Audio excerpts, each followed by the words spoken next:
तो ये है part 2 of drawing Ronda Rousey WWE से। हमने पिछले पार्ट में फोकस किया था हेयर्स बनाने में, और ये पर्टिकुलर सेकंड पार्ट में हमारा फोकस रहने वाला है कि कैसे हम नोज़, आइज़ और स्किन टेक्सचर बनाने वाले हैं। तो पूरा स्केच स्टार्ट करने से पहले हमेशा की तरह मेरी रिक्वेस्ट ये है कि शेयर कर दो जितना हो सके, ताकि सबको आर्ट की तरफ पता चले कि कैसी आर्ट होती है। पोर्ट्रेट आर्ट सबको पता चलनी चाहिए। तो लाइक कर दो, आज का लाइक गोल 10 होने वाला है, और सब्सक्राइब तो हमेशा की तरह करना ही है। देन कमेंट कर दो कितना रेट करोगे आप ये पर्टिकुलर ट्यूटोरियल को। और आपको सारे के सारे टूल्स जितने भी मैं यूज़ कर रहा हूँ वो अगर आपको बाय करने हैं तो मैंने लिंक डिस्क्रिप्शन में डाल रखी है, आप जाके चेकआउट कर सकते हो और बाय कर सकते हो वहाँ जाके। तो स्टार्ट करेंगे ट्यूटोरियल सेकंड में बनाने में। हमारा फोकस रहेगा पहले फोरहेड पार्ट पे, देन आइज़ पे, देन नोज़ पे, और फिर हम लिप्स बनाएंगे।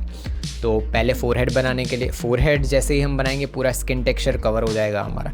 तो बहुत बार क्या होता है कि जब हम स्केचेस, पिछली बार भी हम जितने भी स्केचेस बनाए हैं, जैसे स्टोन कोल्ड का स्केच था, जैसे रामचरण का स्केच मैंने बनाया, ये सब स्केचेस में कैसा था कि कुछ डिटेल्स फेस पे ऐसी होती थी जो निखर के आती थी, और उनके स्किन टोन्स लेयर पे जब हमारे थोड़े बहुत ग्रे टाइप, जब आपके पास जो भी पिक्चर है उसको आप सैचुरेशन उसका ज़ीरो करते हो तो उसमें आपको दिख जाता है कि कहाँ पे कम्प्लीटली वाइट है, कहाँ पे ऐसे है। तो जो इंडियन हमारा, जैसे मेरा भी खुद का भी, और जो हमारे स्किन टोन्स होते हैं लेयर बिट ग्रेइश मिल के आते हैं जब हम उसे सैचुरेशन ज़ीरो कर, थोड़े बहुत डार्क होते हैं। और जो फॉरेन्स के होते हैं वो कम्प्लीटली वाइट बहुत सारे होते हैं, कि उसमें शेड्स कैसे दें। जैसे आपको BTS के स्केचेज़ हैं और वो सब, उसमें आप शेड्स कैसे दे सकते हो। तो उसी में बहुत लोग क्या करते हैं कि जैसे उनका नेचुरल स्किन टोन वाइट है, एकदम दिख के आ रहा है वाइट है, तो आप बैकग्राउंड को डार्क कर सकते हो। बट मैंने बहुत लोगों को देखा है कि रियलिस्टिक स्केच बनाने के गलती में वो लोग 3B 4B तक जाते हैं, और वो वाइटर पार्ट को दिखाने के लिए 1HB या फिर 2B पेंसिल से बनाते हैं। तो इसी ऐसे ही रियल स्केच ना, जहाँ पे उतना कलर अच्छा नहीं भी है, दिख भी नहीं रहा है उतना ज़्यादा, ग्रे कलर है भी नहीं, तो भी वो लोग इतना अप्लाई करेंगे। वो अब उनकी चॉइस हो सकती है, बट वो नहीं पसंद मुझे। जैसा रियलिस्टिक फ़ोटो दिख रहा है वैसा का वैसा बनाने की आदत है। तो स्किन टेक्सचर बनाने के लिए हम यूज़ करेंगे पहले तो एच पेंसिल, क्योंकि जो स्किन टोन रोंडा राउजी का है बहुत ज़्यादा वाइट है, तो एच पेंसिल बहुत ज़्यादा इनफ रहेगी। ज़्यादा से ज़्यादा 2B पेंसिल यूज़ करो, वो भी सिर्फ जैसे कि हेयर्स के नीचे वाला पार्ट है थोड़ा बहुत वो डार्कर है, कुछ पार्ट्स आते हैं जो डार्कर हैं, बाकी सारे के सारे कम्प्लीटली वाइट है, तो वहाँ पे एच पेंसिल यूज़ करो। और एच पेंसिल को ब्लेंड करने के लिए आप यूज़ कर सकते हो टिश्यू, और आपका स्किन टेक्सचर रेडी होगा। इतनी ज़्यादा डिटेल्स है ही नहीं। तो अब हम फोकस करेंगे आइज़ पे। आइज़ को बनाने के लिए पहले तो हम एच पेंसिल से आउटलाइंस बना दो, बॉक्स पे देख लो आप कहाँ जा रही है आउटलाइंस। वैसे ही आप आईब्रोज भी बना सकते हो, उसकी बेस लेयर उसको ब्लेंड कर दो। आप ब्लेंडिंग स्टम्प से भी यूज़ कर सकते हो, आप ईयरबड भी यूज़ कर सकते हो, और या फिर आप ये भी यूज़ कर सकते हो कि जो मेकअप ब्रश या पेंट ब्रश जो भी आपके पास है उसको भी यूज़ कर सकते हो। देन जब हमारा, मैं दोनों आइज़ की बात कर रहा हूँ, एक आई के रिलेटेड मैं नहीं बात कर रहा हूँ, दोनों आइज़ आ जाती है। तो जैसे कि आउटलाइंस बन गई, देन यूज़ करो 2B पेंसिल फर्स्ट लेयर के लिए। 2B पेंसिल से जो थोड़ी बहुत आइज़ के ऊपर की एक लाइन बन रही है, आइज़ के नीचे में एक लाइन बन रही है, वो सारे पार्ट्स हैं उनको थोड़ा बहुत डार्कर कर दो।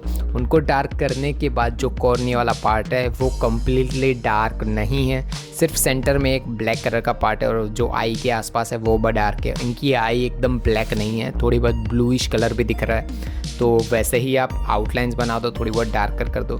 उसके बाद देन फाइनली इसको भी ब्लेंड करो ब्लेंडिंग स्टम्प से। और जितनी भी लाइंस है, ब्लेंडिंग स्टम्प यूज़ करने का मतलब मेन है कि जो स्किन टेक्सचर है उसके साथ वो ब्लेंड हो जाना चाहिए। मेकअप ब्रश इसलिए यूज़ नहीं किया क्योंकि जो लाइंस बनाई थी हमने आइज़ के आसपास वो ब्लेंड नहीं होगी स्किन टेक्सचर के साथ, तो वही गलती ना हो, इसीलिए हम यूज़ करेंगे ब्लेंडिंग स्टम्प। देन उसको ब्लेंड करने के बाद फाइनली यूज़ करो 8B पेंसिल। जैसे कॉर्निया का पार्ट है वो बहुत ज़्यादा ब्लैक है, तो उसको बनाने के लिए यूज़ करो 8B पेंसिल। और थोड़ा बहुत मेकअप भी कर रखा है, आई लैशेज़ बहुत ज़्यादा, सिर्फ आई के आसपास ही मेकअप कर रखा है, तो वो बहुत ज़्यादा ब्लैक दिख रहा है, तो उसी को बनाने के लिए यूज़ करो 8B पेंसिल। सिर्फ आई लैशेज़ और ये सब बनाओ। अब इसको ब्लेंड करने की ज़रूरत इतनी ज़्यादा नहीं है, ब्लेंड करना हो तो कर सकते हो आप, जो आप हमारा सबसे छोटा वाला ब्लेंडिंग स्टेप होता है उससे। और नोज़ वाले पार्ट पे अगर हम फोकस करें तो जो स्किन टेक्सचर का पार्ट था वही सेम है, बस इसमें चेंजेस इतने हैं कि थोड़ी बहुत आउटलाइंस थोड़ी बहुत डार्कर हो जाएगी। 3B pencil max to max तक हमारा फर्स्ट लेयर में ही हमारा नोज़ तो ख़त्म हो जाएगा, और नोज़ के आसपास थोड़ा बहुत वाइटर पार्ट है उसको यूज़ करेंगे हम मोनो इरेजर से। और जो कॉर्निया के बीच में, जैसे आइज़ के बीच में कॉर्निया होता है, उसके आसपास जो वाइट कलर का पार्ट है उसको बनाने के लिए हम जेल पेन यूज़ करेंगे। उसकी भी मैंने लिंक डिस्क्रिप्शन में डाल रखी है, आप जाके बाय कर सकते हो। देन ये पूरा ख़त्म हो जाए उसके बाद हमारा पार्ट आएगा लिप्स वाला पार्ट, और लिप्स वाला पार्ट भी सेम हमारा स्किन टेक्सचर की तरह ही है, बस इसमें चेंजेस ऐसे है कि जो अपर लिप और लोअर लिप है पूरे आउटलाइन बना दो पहले एच पेंसिल से, थोड़ी बहुत डार्क दिखनी चाहिए, दिखे उसकी तरह। फिर उसके बाद आप मैकेनिकल पेंसिल से छोटी छोटी लाइन्स बना दो, जितनी डिटेल्स आपको लिप्स के बीच में दिख रही है उतनी डिटेल्स बना दो। जो अपर लिप होता है, जैसे आप सिर्फ अपर लिप को सोचो, उसके बीच का जो पार्ट होता है वहाँ पे आपको शेड नहीं करनी है, उसके आउटलाइंस को शेड करनी है थोड़ी बहुत, सेंटर पार्ट छोड़ दो। देन उसको ब्लेंड करने के लिए यूज़ करो blending stump. Then first layer के लिए यूज़ करो 2B पेंसिल, उसको भी सेम तरीके से ब्लेंड करो ब्लेंडिंग स्टम्प से। देन फाइनली यूज़ करो 3B पेंसिल। 3B पेंसिल जितना भी हो सके उतने शार्प करते रहना है आपको। इसी की तरह हमारा लिप्स भी फिनिश हो जाएगा पूरा का पूरा।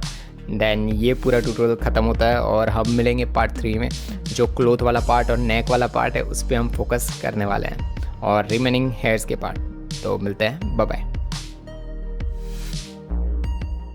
तो आज के ट्यूटोरियल के लिए बस इतना ही। अगर आपने इस ट्यूटोरियल से कुछ ना कुछ सीखा है तो सब्सक्राइब कर दो और लाइक कर दो। अगर आपको कोई भी क्वेश्चन और क्वेरीज हो इस ट्यूटोरियल के रिगार्डिंग तो कमेंट में लिख दो। तब तक के लिए ध्यान रखो खुद का और जिनसे प्यार करते हो उनका भी। आपका चित्रकारिक दिन हो। टट्टूज।